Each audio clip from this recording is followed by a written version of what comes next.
एक बूढ़े आदमी की आवाज सुनाई दे रही थी। उसकी आवाज से ही निराशा झलक रही थी। वो टीचर उतने बुरे नहीं है जितना आपने कहा था। वो एक अच्छे इंसान है। उन्होंने मुझसे कहा है कि वे मेरी मदद जरूर करेंगे।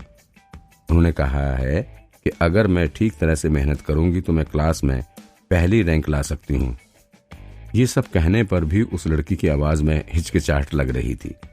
तुम पहली रैंक लाना चाहती हो?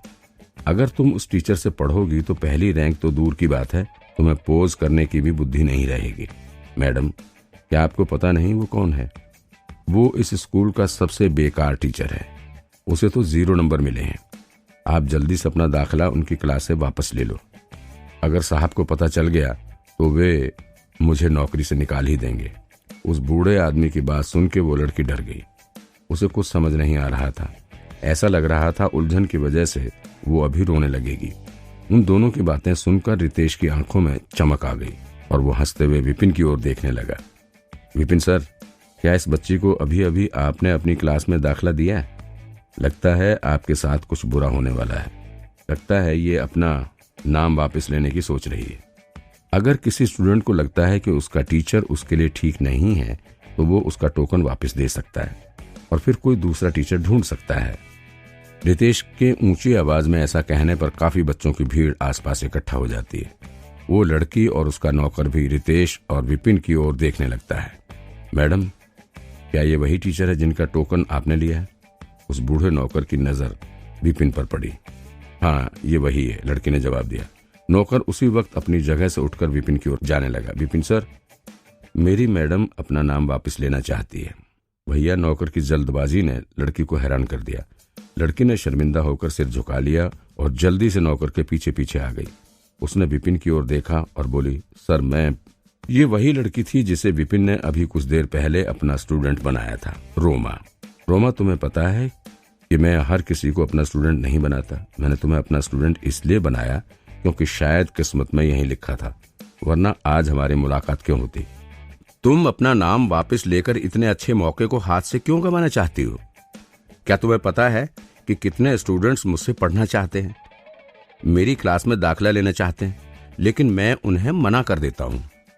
सच तो ये था कि विपिन उस लड़की को इतनी आसानी से नहीं जाने देना चाहता था, जिसे उसने इतनी मेहनत से अपनी क्लास में लेने के लिए मनाया था। इसलिए उसने एक ऊंचे लहजे में ये सब बातें कहनी शुरू कर दी। ये क्या कह रहे हो? विपिन की बातें सुनकर आसपास के लोग हैरानी से विपिन की ओर देखने लगे। उन्हें लगा, क्या ये आदमी पागल हो गया है? भला ऐसे कोई कहता है क्या? क्या मतलब? तुम स्टूडेंट्स का दाखिला नहीं ले रहे हो? और क्या कहा? कई लोग तुम्हारे स्टूडेंट बनना चाहते हैं। अरे तुम्हें स्टूडेंट्स अपना टीचर नहीं बनाना चाहते। ये सब होता देख लड़की ने अपने नौकर को चुप रहने के लिए कहा, लेकिन इससे पहले कि वो कुछ कहती, नौकर ने देखा अभी भी मैडम उलझन में है, तो नौकर फिर बोला, विपिन सर, मैडम अपना नाम आपकी क्लास से वापस लेना चाहती है। वे बस कह नहीं पा रही हैं। आशा करता हूँ आप उनकी इच्छा का सम्मान करेंगे और नाम वापस लेने की जो भी प्रक्रिया है उसे आगे बढ़ाएंगे। विपिन के पैरों तले जमीन खिसक गई। वापस?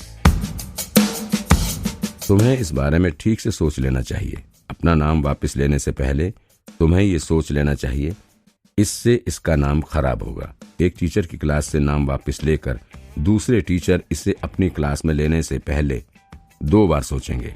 क्या तुम अपनी जिद के कारण अपनी मैडम का भविष्य खराब करना चाहते हो? क्या तुम इसकी जिम्मेदारी ले सकते हो? ये नौकर घबरा गया। स्टूडेंट्स अपना नाम वापस ले सकते हैं, लेकिन इससे उस टीचर का नाम बदनाम होता है। इसका मतलब ये भी हुआ, अगर स्टूडेंट्स एक क्लास से अपना नाम वापस ले सकता है तो वो और क्लासों से भी अपना नाम वापस ले सकता है। इस तरह के स्टूडेंट्स को टीचर कम ही दाखिला देते हैं, जिससे स्टूडेंट का रिकॉर्ड बिगड़ जाता है। जो स्टूडेंट टीचर को बुरा कहकर उसका अपमान कर सकता है, ऐसे स्टूडेंट को टीचर अपना टोकन क्यों देंगे? ऐसे स्टूडेंट को दाखिला देने का मतलब दूसरे टीचर की बेइज्जती करना भी होगा। सभी टीचर एक ही स्कूल के हैं, इसलिए एक स्टूडेंट के लिए वे अपने ही साथियों को दुखी नहीं करना चाहते। और अगर किसी स्टूडेंट को टीचर ना मिले तो उस स्टूडेंट का भविष्य तो खराब हो ही जाता है। थोड़ी देर पहले ही नौकर जिद पकड़कर बैठा था, लेकिन ये सब सुनकर वो मुसीबत में पड़ गया। आखिरकार वो बस एक नौकर है। अगर उसकी वजह से उसकी मैडम का भविष्य खराब हो गया तो पता नहीं उसका क्या होगा। नौकर को उलझन में देख विपिन ने उसे तसल्ली दी। चिंता मत करो, तुम्हारी मैडम टैलेंटेड है, मैं उन्हें ठीक से पढ़ाऊंगा, वे जरूर अच्छे नंबर ले आएंगी। क्या मजाक है, कोई कैसे भला मरे हुए पक्षी को उड़ना सिखा सकता है? एक मिनट, कौन कहता है कोई और टीचर दाखिला नहीं देगा? सुनो लड़की, अगर तुम अपना नाम इस टीचर की क्लास से वापस लेती हो तो मैं अभी तुम्हें अपनी क्लास में दाखिला देता हूँ। इससे पहले कि विपिन आगे कुछ और कहता, रितेश बीच में ही बोला। वो तो अभी अभी कह रहा था कि बहस नहीं करूंगा और मौका मिलते ही फिर शुरू हो गया। क्या ये कभी मुझे चैन से नहीं रहने दे सकता? अब विपिन को गुस्सा आ गया। रितेश, तुम क्या करने की कोशिश कर रहे हो?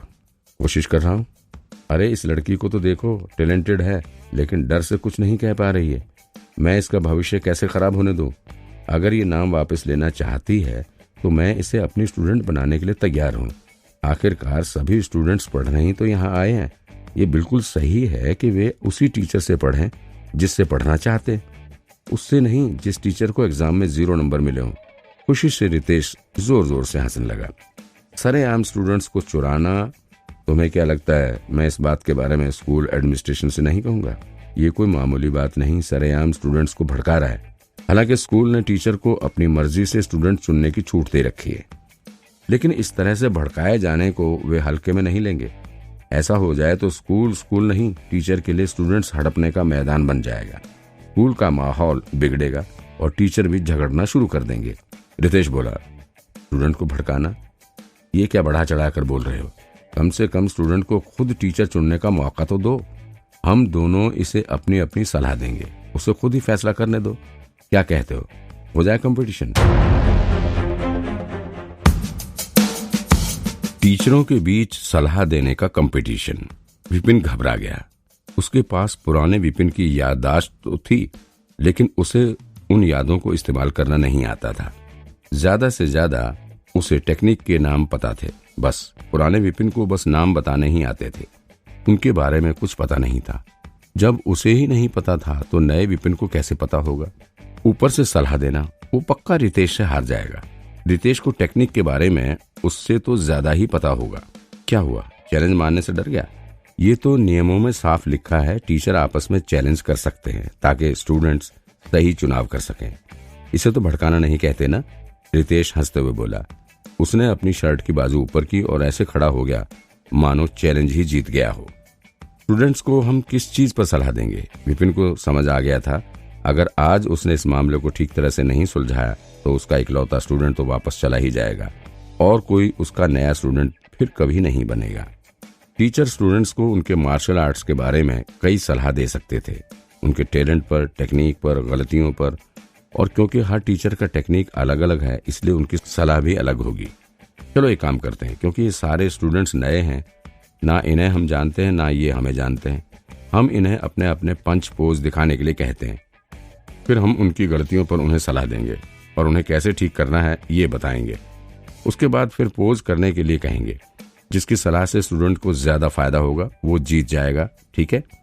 रितेश कभी इस तरह से स्कूल के दूसरे टीचर को चैलेंज ना करता, लेकिन उसे पता था विपिन को सलाह देना नहीं आता, इसलिए उसे भरोसा था वो विपिन से अच्छी सलाह देगा ही। विपिन घबरा गया। तुम चैलेंज लड़ने से डर तो नहीं गए? अभी तो कह रहे थे कि तुम ही स्टूडेंट्स को दाखिला नहीं देते। अगर वाकई तुम इतने अच्छे टीचर हो तो साबित करो, इस मासूम लड़की का भविष्य तो खराब मत करो। रितेश ने उसे उकसाने की कोशिश की। ठीक है, विपिन ने आस पास देखते हुए कहा। वैसे भी ज्यादा से ज्यादा क्या होगा, वो हार जाएगा, मर तो नहीं जाएगा ना। अगर उसने चैलेंज नहीं लड़ा तो उसका इकलौता स्टूडेंट भी नाम वापस ले लेगा। अब कोई और रास्ता नहीं बचा है। अगर उसे कुछ याद नहीं भी आया तो वो कुछ इधर उधर की बातें करके निकलने की कोशिश करेगा। शर्मनाक है तो क्या हुआ, वो इतनी आसानी से पीछे नहीं हटेगा। रितेश सर और विपिन सर चैलेंज लड़ रहे हैं, इन दोनों में से कौन जीतेगा?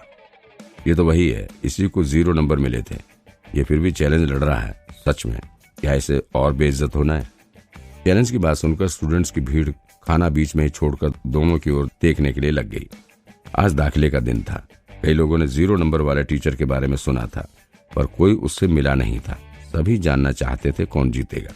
नियमों के हिसाब से तुम मेरे स्टूडेंट को सलाह दोगे और मैं तुम्हारे। स्टूडेंट्स को इकट्ठा होते देख रितेश को और जोश आ गया और वो खुलकर मुस्कुराया। चैलेंज समान हो, इसलिए टीचर को अपने स्टूडेंट को सलाह देना मना है, ताकि नकल की गुंजाइश ना रहे। उन्हें बस एक दूसरे के स्टूडेंट्स को सलाह देनी है। चैलेंज के नियम और तरीका बताकर रितेश एक महान टीचर की तरह कोने में खड़ा हो गया और लड़की की तरफ देखकर बोला, लड़की यहाँ आओ, मुझे अपना मार्शल आर्ट का बेसिक पोज दिखाओ और फिर अपनी पूरी ताकत से उस दीवार पर मारो। मैं? लड़की हैरान होकर विपिन की ओर देखने लगी, फिर हिम्मत कर आगे बढ़ी। उसने रितेश को अपना मार्शल आर्ट बेसिक पोज करके दिखाया। फिर पहले की ही तरह उसकी एनर्जी से हवा में हलचल होने लगी और आखिरी पोज होते ही जोर की आवाज आई। उसके पंच की आवाज पूरी कैंटीन में गूंज गई। अगर किसी ने अपनी आंखों से ना देखा होता तो कोई नहीं मानेगा कि इस घबराई लड़की ने पंच मारा होगा। उसका पोज मजबूत था और पंच जोरदार। कोई देख के ही कह सकता था उसने अच्छी प्रैक्टिस की है। फिर लड़की ने मुड़कर दोनों टीचर की ओर देखा। पोज देखने के बाद विपिन मायूस हो गया। जितना उसे पता था, पुराने विपिन को भी नहीं पता था कि क्या गलती निकले। इसमें कोई हैरानी नहीं कि 0 नंबर मिले थे। कोई भी कमी निकालने के लिए उसकी नजर कमजोर थी। रितेश ने देखा लड़की में टैलेंट है और मुस्कुराते हुए कहा, अब अपनी पूरी ताकत से उस दीवार पर पंच मारो। वो उसके दिमाग से उसका ध्यान अभी ही हटा था और उसका सिर अभी भी चकरा रहा था। उसे तो पोज का नाम भी नहीं पता। वो गलती कैसे निकाले, सलाह कैसे दे। विपिन सर, प्लीज मेरी गलती सुधारें। रोहन आगे बढ़ा और विपिन की ओर देखकर बोला,